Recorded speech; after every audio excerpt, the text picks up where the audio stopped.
This is it, the final setup, and it fits in one case. Hey, what's going on? So today I want to talk about 3 things that have really allowed me to feel comfortable with playing this live set and fitting everything into one case. So let's check it out.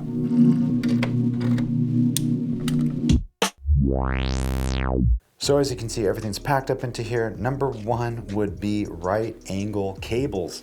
I wouldn't be able to fit Peak like this if it wasn't for these right angle cables. I got some MIDI ones here and some power ones here, or audio ones I should say here.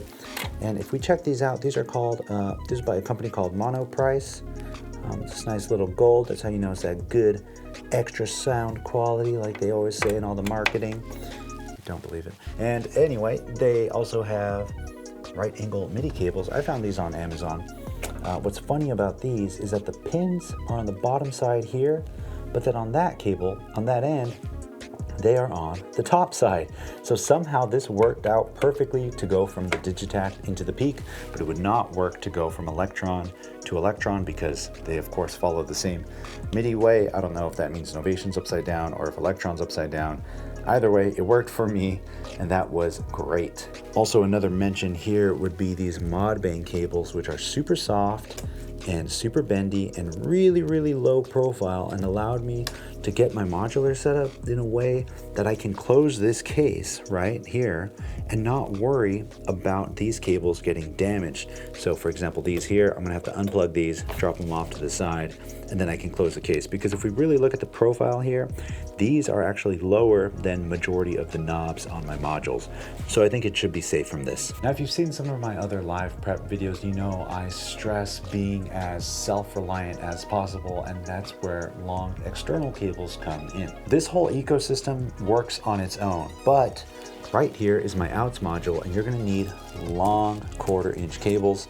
I'm gonna go 1/4 inch to 1/4 inch to try and get to front of house. And by front of house, I mean where the main sound guy's at, and sometimes that ends up being a DJ mixer. So just to be safe, make sure to grab a set of 1/4 inch to RCA cables, or just ask the promoter. But I've also asked the promoter before and they didn't know, or said yes and it was also a no. So again, be as self-reliant as possible. I got links to all this stuff down below. Of course, they're affiliate links, which gets me a little kickback if you use those links at no extra cost to you, and I really appreciate it. And speaking of being self-reliant, we gotta talk about power. This is another power conditioner thing that I've had for a long time by Furman. It's really good. It's got 6 ends, but I find that I can comfortably fit about 12 things here. Also, quick shout out to these really short 1-foot IEC cables, link to this down below.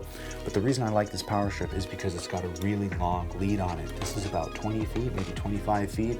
But I might end up bringing another just straight up orange construction extension cable to get this to wherever it might need to be. And last but not least, number 3 would be this case. So this is a case I'm borrowing from my homie Rhythm Droid. Right, shout out to him.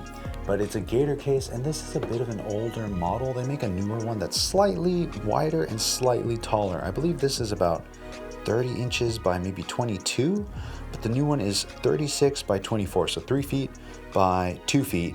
So I would have been able to fit a little bit more, but I think that this size is pretty comfy. And on top of this, it also has wheels, which is really easy for transport, especially if you Velcro all this stuff down. So now on to some honorable mentions. Of course, those are 3 things that I think are the most crucial, right? Being self-reliant, getting some compact, really short cables if you can, and get a nice solid case that you can trust. But here are some other things that are gonna help me play out live.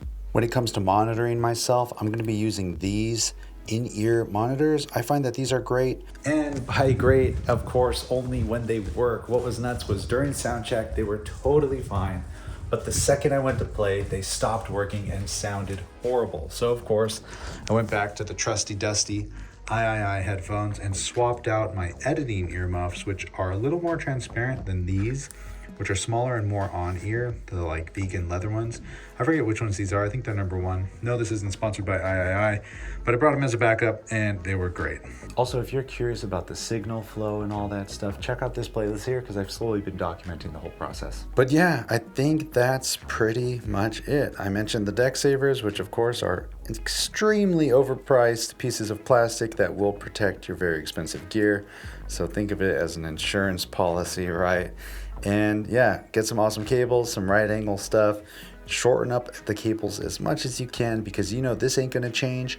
But then when you go to play, make sure you bring some really long audio cables to get to front of house and a really long extension cord. But that about covers it. I'm pretty sure I hit all the marks that I wanted to hit. If there's anything you want me to go a little bit more in depth about, let me know in the comments below. If you enjoyed this video, I think this is another one that you might enjoy as well. And until next time, my friend, you already know the drill. Share the love, share the knowledge. Knowledge is power. Peace.